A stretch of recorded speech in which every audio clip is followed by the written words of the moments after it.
Today's question comes from Pennsylvania.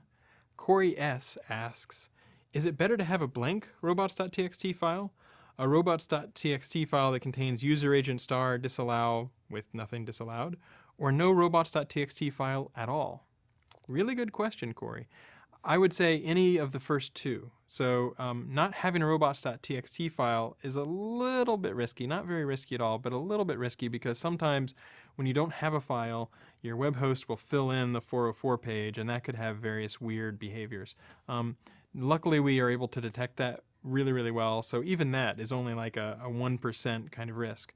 But if possible, I would have a robots.txt file, whether it's blank or whether you specifically say user agent star disallow nothing, which means everybody's allowed to crawl anything they want, it is pretty equal.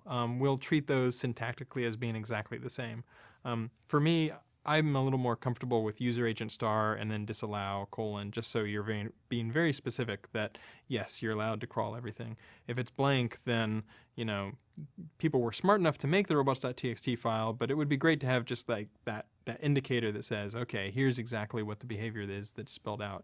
Otherwise, it could be, well, maybe somebody deleted everything in the file by accident.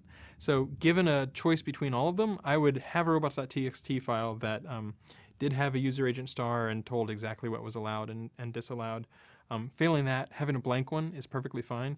If you don't have one at all, there's just that little tiny bit of risk that your web host might do something strange or unusual, like return you don't have permission to read this file, which, things get a little strange at that point. So that's just some very quick advice about how to set up a robots.txt file, assuming you're totally happy if Googlebot crawls your content.